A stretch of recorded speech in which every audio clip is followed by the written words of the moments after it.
Hello जय हिंद नमस्कार दोस्तों, आप सभी का स्वागत है आपके अपने YouTube channel online GK free classes में।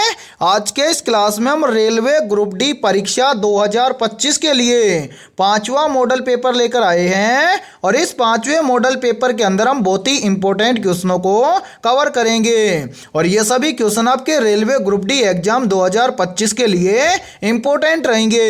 इसलिए इस पांचवें मॉडल पेपर को आपको कंप्लीट देखना है और इस मॉडल पेपर के एंड में आपको बताना है कि आपके टोटल कितने क्वेश्चन है सही होते हैं। और यदि आप इस चैनल से पहली बार जुड़े हैं तो चैनल को कर लेना सब्सक्राइब और बेल आइकन को प्रेस करना ताकि ऐसी शानदार क्लास का नोटिफिकेशन आपको सबसे पहले देखने को मिले। तो चलिए शुरू करते हैं आज के इस पांचवें मॉडल पेपर को बिना देरी के।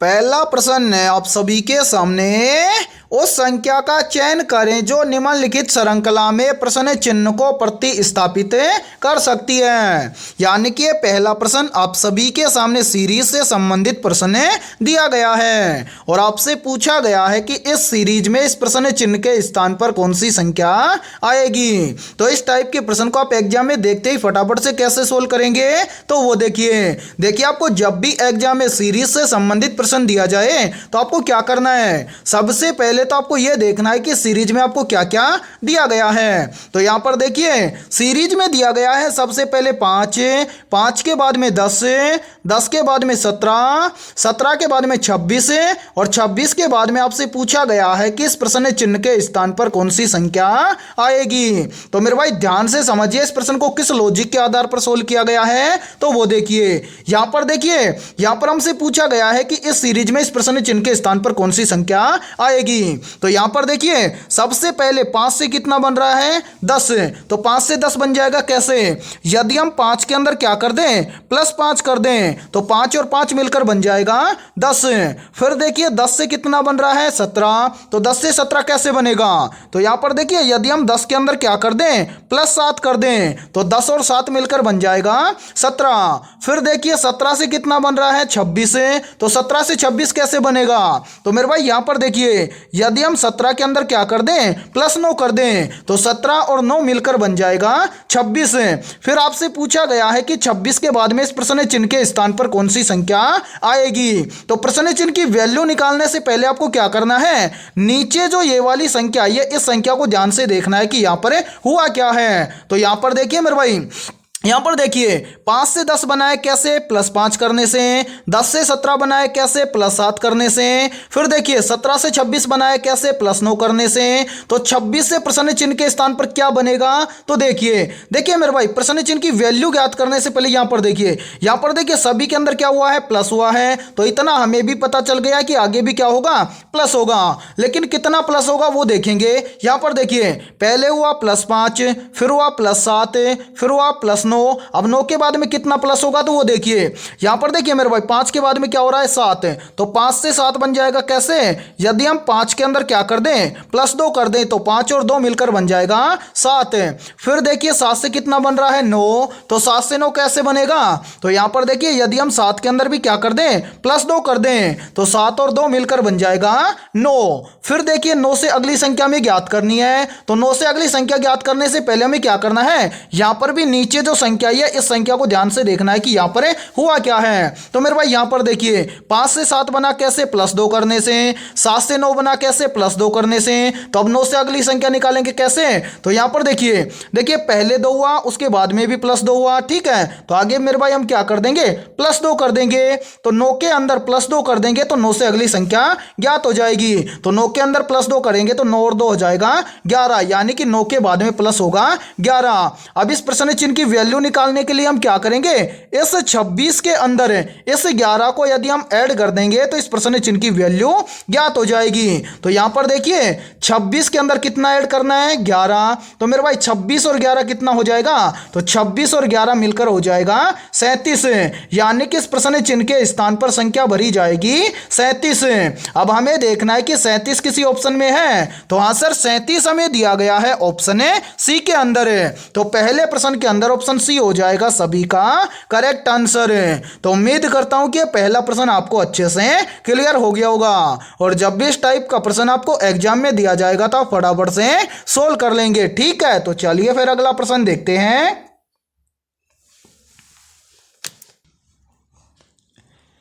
दूसरा प्रश्न है आप सभी के सामने। नीचे दिए गए प्रश्न में प्रश्न चिन्ह के स्थान पर आने वाले संबंधित शब्द का चयन करें। यानी कि दूसरा प्रश्न आप सभी के सामने एनालॉजी से संबंधित प्रश्न दिया गया है और आपसे पूछा गया है कि मुंबई का संबंध है महाराष्ट्र के साथ में, तो आगरा का संबंध किस शब्द के साथ में होगा। तो मेरे भाई इस टाइप के प्रश्न को आप एग्जाम में मात्र 2 से 3 सेकंड में फटाफट से कैसे सोल्व करेंगे, तो वो देखिए जब भी इस टाइप का प्रश्न आपको एग्जाम में दिया जाए तो आपको सबसे पहले क्या करना है, सबसे पहले आपको यहां पर पता करना है कि मुंबई का संबंध महाराष्ट्र के साथ में कैसे है। यानी कि जिस प्रकार से मुंबई का संबंध महाराष्ट्र के साथ में है उसी प्रकार से हम बताएंगे कि आगरा का संबंध किस शब्द के साथ में होगा। तो मेरे भाई यहां पर ध्यान से देखिए मुंबई का संबंध है महाराष्ट्र के साथ में कैसे, तो देखिए जो मुंबई शहर है यह मुंबई शहर स्थित है किसके अंदर है, महाराष्ट्र राज्य के अंदर। ठीक है, इसी प्रकार से देखिए यहां पर क्या है, आगरा शहर है,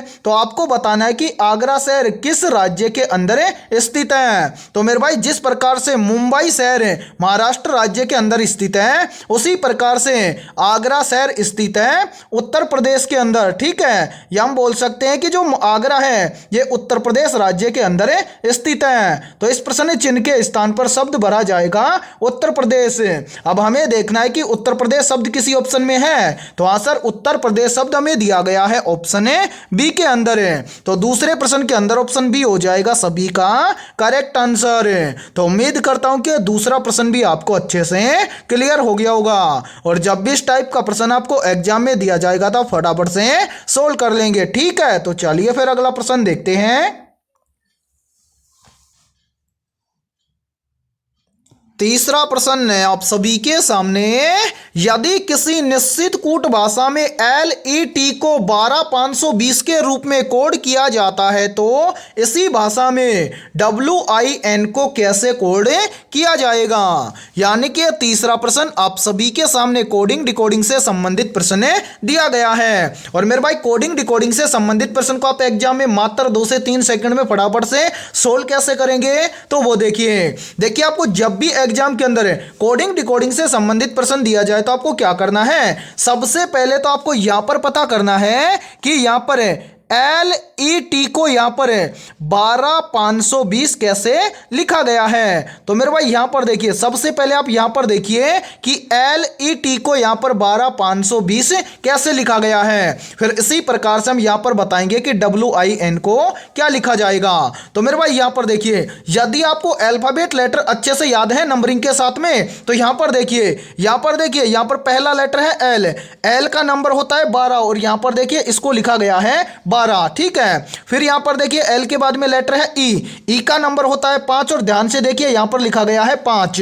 फिर देखिए ई के बाद में है अल्फाबेट लेटर टी, तो मेरे भाई देखिए टी लेटर आता है अल्फाबेट लेटर के अंदर 20 नंबर पर, और यहां पर लिखा गया है 20।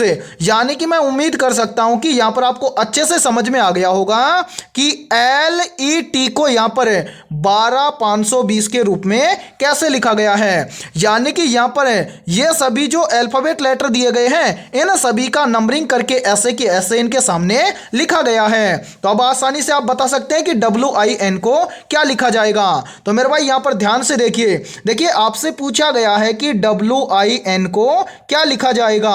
तो मेरे भाई देखिए अल्फाबेट लेटर के अंदर W आता है कितने नंबर पर है, 23 नंबर पर है। फिर क्या है I कितने नंबर पर आता है, तो अल्फाबेट लेटर के अंदर I आता है 9 नंबर पर है।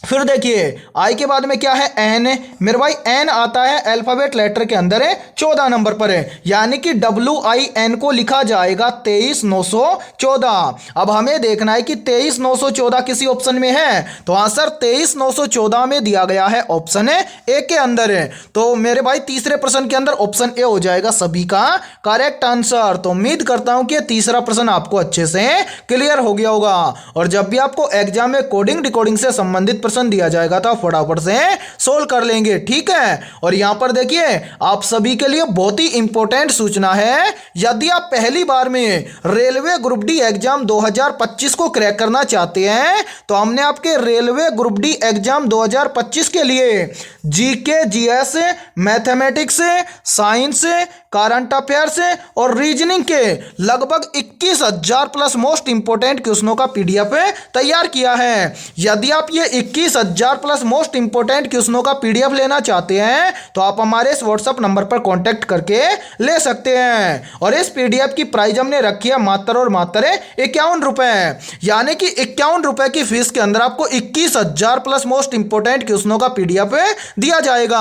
और मेरे भाई ये 21,000 प्लस क्वेश्चनों का पीडीएफ हमने टॉपिक वाइज कवर किया है और ये पीडीएफ आपके रेलवे ग्रुप डी एग्जाम के लिए रामबाण साबित होने वाला है। तो जिन भी अभ्यर्थियों को पीडीएफ लेना है वो जल्दी से इस व्हाट्सएप नंबर पर कांटेक्ट करके ले सकते हैं और अपनी तैयारी को मजबूत बना सकते हैं। ठीक है, और इसी के साथ में हमारे इस यूट्यूब चैनल पर जितने भी क्लासेज होंगी उन सभी क्लासों का पीडीएफ भी आपको बिल्कुल फ्री के अंदर दिया जाएगा। ठीक है, तो चलिए फिर अगला प्रश्न देखते हैं।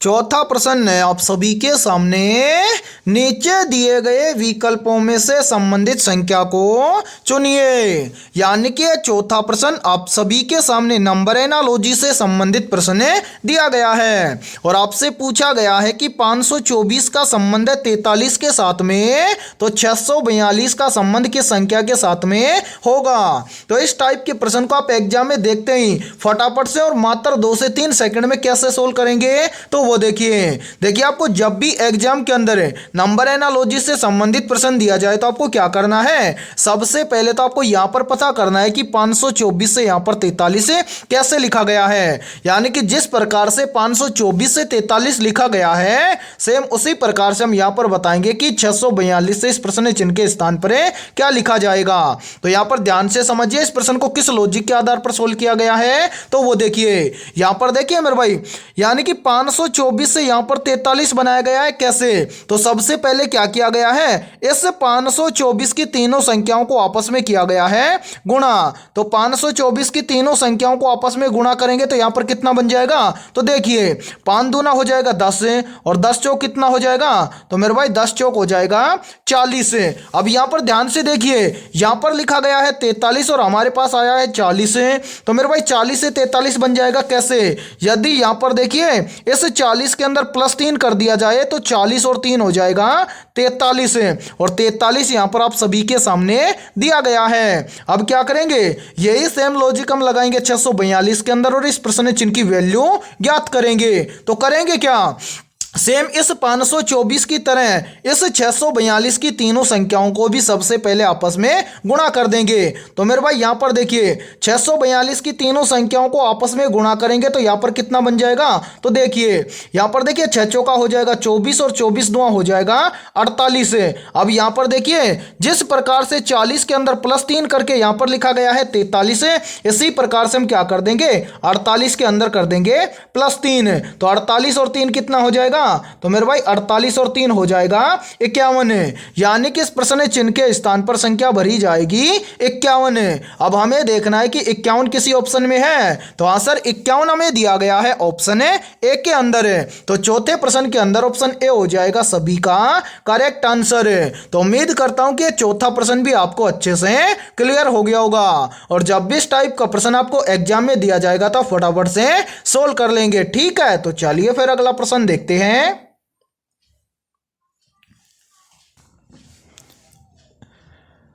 पांचवा प्रश्न है आप सभी के सामने, वह आरेख चुनिए जो नीचे दिए गए वर्गों के बीच के संबंध का सही निरूपण करता है। यानी कि पांचवा प्रश्न आप सभी के सामने वेन डायग्राम से संबंधित प्रश्न दिया गया है और वेन डायग्राम से संबंधित प्रश्न को आप एग्जाम में फटाफट से कैसे सोल्व करेंगे, तो वो देखिए मेरे भाई जब भी आपको एग्जाम के अंदर वेन डायग्राम से संबंधित प्रश्न दिया जाए तो आपको वेन डायग्राम को कैसे तैयार करना है, तो वो देखिए सबसे पहले आपको क्या करना है, सबसे पहले वेन डायग्राम वाले प्रश्न में आपको ये देखना है कि आपको वेन डायग्राम किन किन शब्दों से बनाना है। तो यहाँ पर देखिए मेरे भाई, हमारे सामने शब्द दिया गया है पुरुष, उसके बाद में पिता, उसके बाद में महिला, यानी कि ये 3 शब्द हैं जिनसे हमें क्या करना है, वेन डायग्राम तैयार करना है। तो अब हम करेंगे क्या, जिन शब्दों से आपको वेन डायग्राम तैयार करना है उन शब्दों के बीच में आपको देखना है सबसे पहले रिलेशन है। यदि आपको रिलेशन पता चल जाएगा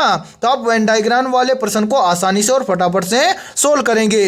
तो यहां पर देखिए, सबसे पहले हम रिलेशन देखेंगे पुरुष और पिता के बीच में। तो क्या पिता और पुरुष के बीच में कोई रिलेशन है? तो आंसर है पिता और पुरुष के बीच में रिलेशन है। क्या रिलेशन है? तो जो पिता होता है वो क्या होता है, पुरुष होता है। ठीक है, इसी प्रकार से यहां पर देखिए मेरे भाई, हम रिलेशन देखेंगे अब पिता और महिला के बीच में। तो क्या पिता और महिला के बीच में कोई रिलेशन है? तो नहीं सर, पिता और महिला के बीच में कोई भी रिलेशन नहीं है, यानी कि पिता अलग होता है और महिला अलग होती है। ठीक है, इसी प्रकार से हम क्या करेंगे, पुरुष और महिला के बीच में रिलेशन देखेंगे। तो क्या पुरुष और महिला के बीच में कोई रिलेशन है? तो नहीं सर, पुरुष और महिला के बीच में भी कोई रिलेशन नहीं है। अब इतना आपको पता चल गया, अब वेन डायग्राम कैसे तैयार करेंगे तो वो देखिए। यहां पर देखिए मेरे भाई, यहां पर इन तीनों शब्दों में से हम सबसे पहले किसी भी शब्द से क्या कर देंगे, आरेख तैयार कर लेंगे। यहां पर देखिए, सबसे पहले हम लेंगे पुरुष शब्द, तो हम पहले क्या करेंगे, पुरुष शब्द का आरेख तैयार कर लेंगे। तो यहां पर देखिए मेरे भाई, यहां पर यह क्या हो गया, पुरुष शब्द के लिए आरेख तैयार हो गया। ठीक है, अब यहां पर देखिए, उसके बाद में क्या है, पिता। तो क्या पुरुष और पिता के बीच में कोई रिलेशन है? तो अभी आपने यहां पर रिलेशन निकाला कि जो पिता है ये क्या होता है, पुरुष होता है। तो मेरे भाई, जो पिता पुरुष होता है तो पिता आ जाएगा किसके अंदर, पुरुष के अंदर। तो पिता का आरेख बन जाएगा किसके अंदर, पुरुष के अंदर। ठीक है, फिर देखिए तीसरा शब्द है महिला। तो क्या महिला का रिलेशन है पिता और पुरुष के साथ में है? तो नहीं सर, महिला का रिलेशन नहीं तो पिता के साथ में है और नहीं पुरुष के साथ में है, यानी कि जो महिला है ये पुरुष और पिता इन दोनों से अलग है। तो मेरे भाई, महिला का आरेख हम बना देंगे इन दोनों से अलग है, यानी कि आपका 100% सही वेन डायग्राम बनेगा इस प्रकार से। अब आपको देखना है कि इस प्रकार का वेन डायग्राम किसी ऑप्शन में है। तो आंसर इस प्रकार का वेन डायग्राम हमें दिया गया है ऑप्शन सी के अंदर है। तो 5वें प्रश्न के अंदर ऑप्शन सी हो जाएगा सभी का करेक्ट आंसर है। तो उम्मीद करता हूं कि 5वां प्रश्न भी आपको अच्छे से क्लियर हो गया होगा, और जब भी इस टाइप का प्रश्न आपको एग्जाम में दिया जाएगा तो फटाफट से सोल्व कर लेंगे। ठीक है, तो चलिए फिर अगला प्रश्न देखते हैं।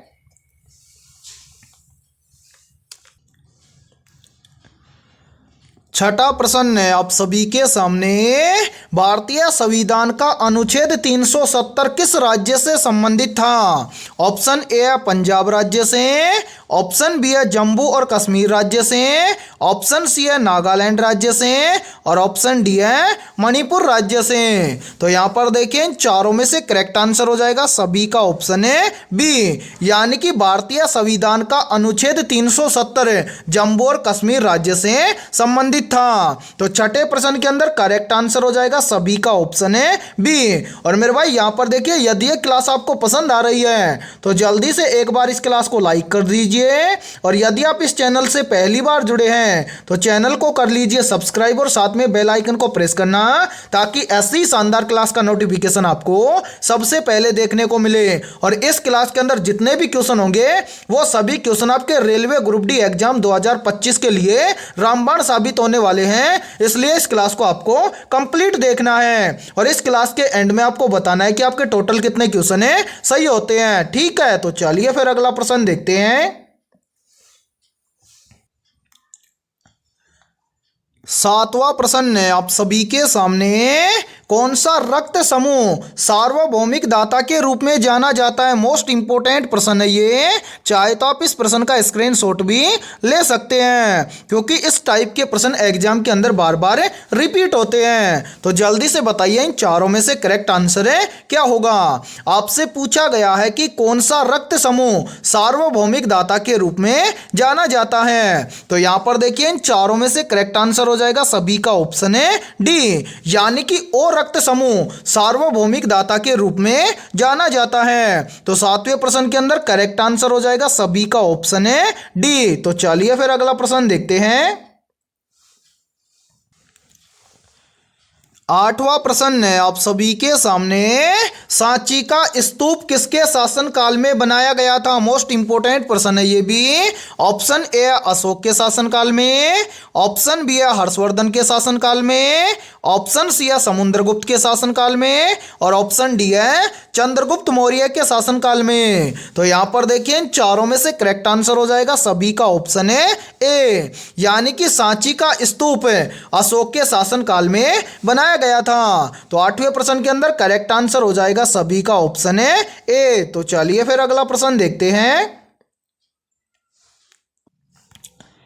नौवां प्रश्न है आप सभी के सामने, किस भारतीय वैज्ञानिक को रमन प्रभाव की खोज के लिए नोबेल पुरस्कार मिला था? तो यहां पर देखिए इन चारों में से करेक्ट आंसर हो जाएगा सभी का ऑप्शन है ए, यानी कि भारतीय वैज्ञानिक सीवी रमन को रमन प्रभाव की खोज के लिए नोबेल पुरस्कार मिला था। तो नौवें प्रश्न के अंदर करेक्ट आंसर हो जाएगा सभी का ऑप्शन है ए। और मेरे भाई देखिए इस क्लास के अंदर जितने भी क्वेश्चन होंगे सभी के सभी इंपॉर्टेंट क्वेश्चन होंगे, और जिस भी क्वेश्चन का आंसर यदि आपको पहले से आता हो तो उस क्वेश्चन का आंसर आप कमेंट सेक्शन के अंदर जरूर कमेंट करें, ठीक है। तो चलिए फिर अगला प्रश्न देखते हैं। 10वां प्रश्न है आप सभी के सामने, मानव शरीर में गुणसूत्र यानी कि क्रोमोसोम्स होते हैं, या फिर देखिए इस प्रश्न को एग्जाम में ऐसे भी बोल दिया जाता है कि मानव शरीर में गुणसूत्रों की संख्या कितनी होती है। तो यहां पर देखिए इन चारों में से करेक्ट आंसर हो जाएगा सभी का ऑप्शन है बी, यानी कि मानव शरीर में गुणसूत्र या क्रोमोसोम्स की संख्या होती है 46। तो 10वें प्रश्न के अंदर करेक्ट आंसर हो जाएगा सभी का ऑप्शन है बी। और मेरे भाई देखिए इसी प्रश्न को एग्जाम के अंदर घुमाकर ऐसे भी पूछ लिया जाता है कि मानव शरीर में गुणसूत्र कितने जोड़ी पाए जाते हैं। तो हमेशा याद रखना मानव शरीर में गुणसूत्र पाए जाते हैं 23 जोड़ी, ठीक है। जोड़ी के अंदर यदि आपको पूछे तो 23 जोड़ी गुणसूत्र पाए जाते हैं, और सीधी संख्या पूछे तो याद रखना कितने जोड़ी, सॉरी जोड़ी तो कितने हैं 23, और सीधी संख्या पूछे तो मानव शरीर में क्रोमोसोम्स यानी कि गुणसूत्रों की संख्या होती है 46। तो 10वें प्रश्न में करेक्ट आंसर हो जाएगा सभी का ऑप्शन है बी। तो चलिए फिर अगला प्रश्न देखते हैं। 11वां प्रश्न है आप सभी के सामने, राष्ट्रीय विज्ञान दिवस भारत में कब मनाया जाता है? ऑप्शन ए 28 फरवरी को, ऑप्शन बी है 5 जून को, ऑप्शन सी है 14 नवंबर को, और ऑप्शन डी है 22 अप्रैल को। तो यहां पर देखिए इन चारों में से करेक्ट आंसर हो जाएगा सभी का ऑप्शन है ए, यानी कि राष्ट्रीय विज्ञान दिवस भारत में मनाया जाता है प्रत्येक वर्ष 28 फरवरी को। तो 11वें प्रश्न के अंदर करेक्ट आंसर हो जाएगा सभी का ऑप्शन है ए। तो चलिए फिर अगला प्रश्न देखते हैं। 12वां प्रश्न है आप सभी के सामने, किस धातु का प्रयोग परमाणु ऊर्जा संयंत्रों में ईंधन के रूप में होता है? मोस्ट इंपोर्टेंट प्रश्न है ये, तो जल्दी से बताइए इन चारों में से करेक्ट आंसर है क्या होगा। आपसे पूछा गया है कि किस धातु का प्रयोग परमाणु ऊर्जा संयंत्रों में ईंधन के रूप में होता है। तो मेरे भाई यहां पर देखिए इन चारों में से करेक्ट आंसर हो जाएगा सभी का ऑप्शन है डी, यानी कि इन सभी में से, यानी कि जो यूरेनियम है इस यूरेनियम का, प्लूटोनियम है तो इस प्लूटोनियम का, और इसी के साथ में जो थोरियम है इस थोरियम का, यानी कि इन तीनों धातुओं का उपयोग किया जाता है परमाणु ऊर्जा संयंत्रों में ईंधन के रूप में, ठीक है। तो करेक्ट आंसर हो जाएगा 12वें प्रश्न के अंदर सभी का ऑप्शन है डी। तो चलिए फिर अगला प्रश्न देखते हैं।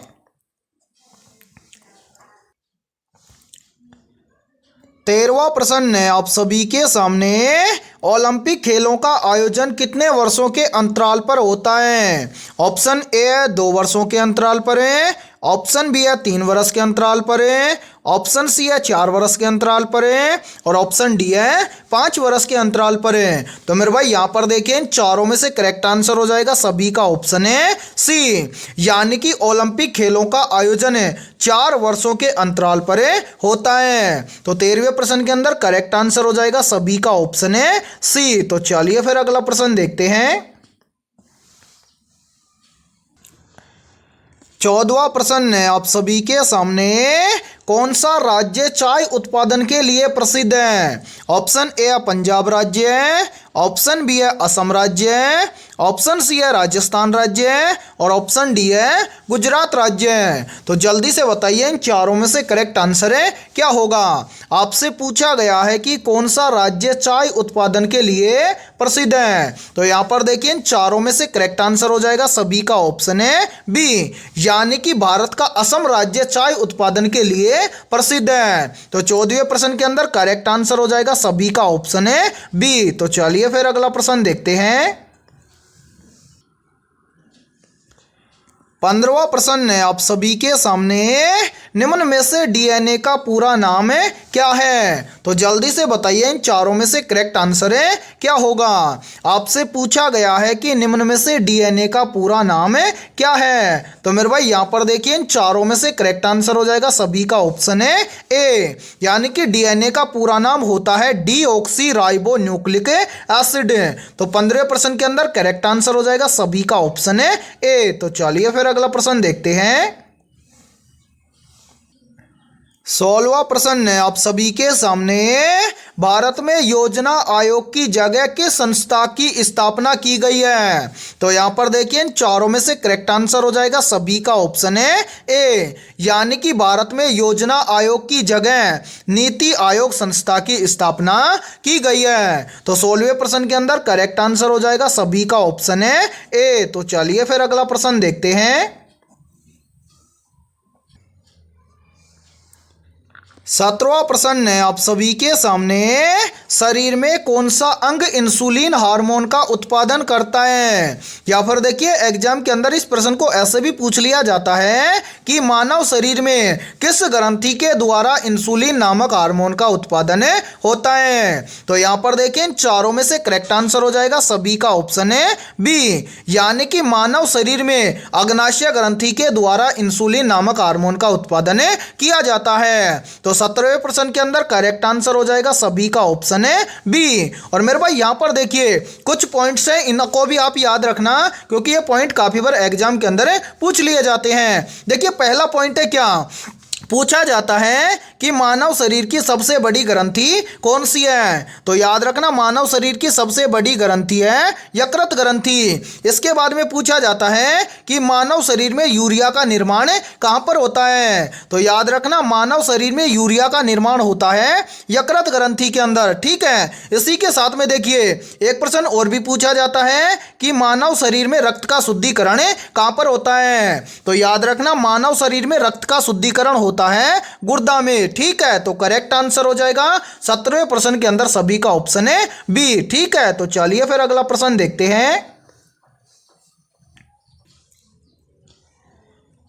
18वां प्रश्न है आप सभी के सामने, स्टैच्यू ऑफ यूनिटी की ऊंचाई कितनी है। ऑप्शन ए है 182 मीटर है, ऑप्शन बी है 192 मीटर है, ऑप्शन सी है 222 मीटर है और ऑप्शन डी है 250 मीटर है। तो यहां पर देखिए इन चारों में से करेक्ट आंसर हो जाएगा सभी का ऑप्शन है ए, यानी कि स्टैच्यू ऑफ यूनिटी की ऊंचाई है 182 मीटर है। तो यानी कि 18वें प्रश्न के अंदर सभी का करेक्ट आंसर हो जाएगा ऑप्शन है ए। और मेरे भाई यहां पर देखिए आप सभी के लिए बहुत ही इंपॉर्टेंट सूचना है, यदि आप पहली बार में रेलवे ग्रुप डी एग्जाम 2025 को क्रैक करना चाहते हैं तो हमने आपके रेलवे ग्रुप डी एग्जाम 2025 के लिए ऑल सब्जेक्ट के आधार पर टॉपिक वाइज हमने लगभग 21,000 प्लस मोस्ट इंपोर्टेंट क्वेश्चनों का पीडीएफ तैयार किया है। यदि आप ये 21,000 प्लस मोस्ट इंपोर्टेंट क्वेश्चनों का पीडीएफ लेना चाहते हैं तो आप हमारे इस व्हाट्सएप नंबर पर कॉन्टैक्ट करके ले सकते हैं।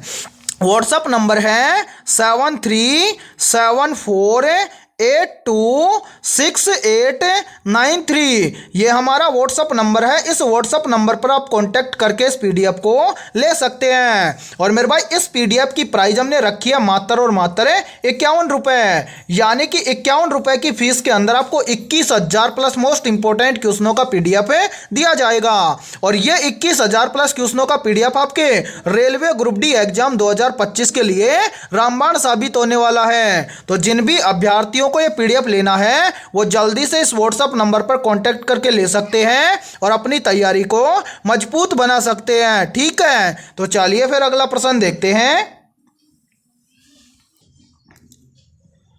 19वां प्रश्न है आप सभी के सामने, पृथ्वी दिवस कब मनाया जाता है? ऑप्शन ए है 22 अप्रैल को, ऑप्शन बी है 5 जून को, ऑप्शन सी है 11 जुलाई को और ऑप्शन डी है 2 अक्टूबर को। तो जल्दी से बताइए इन चारों में से करेक्ट आंसर है क्या होगा। आपसे पूछा गया है कि पृथ्वी दिवस कब मनाया जाता है, तो मेरे भाई याद रखना प्रत्येक वर्ष 22 अप्रैल को मनाया जाता है पृथ्वी दिवस। तो 19वें प्रश्न के अंदर करेक्ट आंसर हो जाएगा सभी का ऑप्शन है ए। तो चलिए फिर अगला प्रश्न देखते हैं। 20वां प्रश्न है आप सभी के सामने, भारत के पहले उपराष्ट्रपति कौन थे? ऑप्शन ए है doctor Rajendra Prasad, option B है जवाहरलाल नेहरू, ऑप्शन सी है सर्वपल्ली राधाकृष्णन और ऑप्शन डी है लाल बहादुर शास्त्री। तो यहाँ पर देखिए इन चारों में से करेक्ट आंसर हो जाएगा सभी का ऑप्शन है सी, यानी कि भारत के पहले उपराष्ट्रपति थे सर्वपल्ली राधाकृष्णन। तो 20वें प्रश्न के अंदर करेक्ट आंसर हो जाएगा सभी का ऑप्शन है सी। तो चलिए फिर अगला प्रश्न देखते हैं।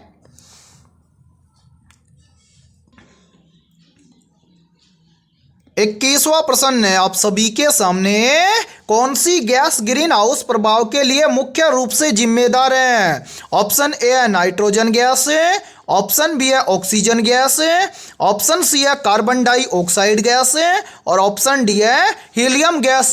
तो मेरे भाई 21वें प्रश्न के अंदर करेक्ट आंसर क्या होगा सभी को कमेंट सेक्शन के अंदर कमेंट करके बताना है। तो आज की इस क्लास के अंदर इतना ही। यदि ये क्लास आपको पसंद आई है तो जल्दी से एक बार इस क्लास को लाइक कर दीजिए और यदि आप इस चैनल से पहली बार जुड़े हैं तो चैनल को कर लेना सब्सक्राइब और बेल आइकन को प्रेस करना, ताकि ऐसी शानदार क्लास का नोटिफिकेशन आपको सबसे पहले देखने को मिले। और आज की इस क्लास के अंदर हमने मोस्ट इंपोर्टेंट 21 प्रश्नों का क्लास किया है। तो इन 21 में से आपके कितने क्वेश्चन सही हुए हैं सभी को कमेंट सेक्शन के अंदर कमेंट करके बताना है, ठीक है। तो फिर मिलते हैं ऐसे बेहतरीन क्वेश्चनों के साथ सुबह 11 बजे।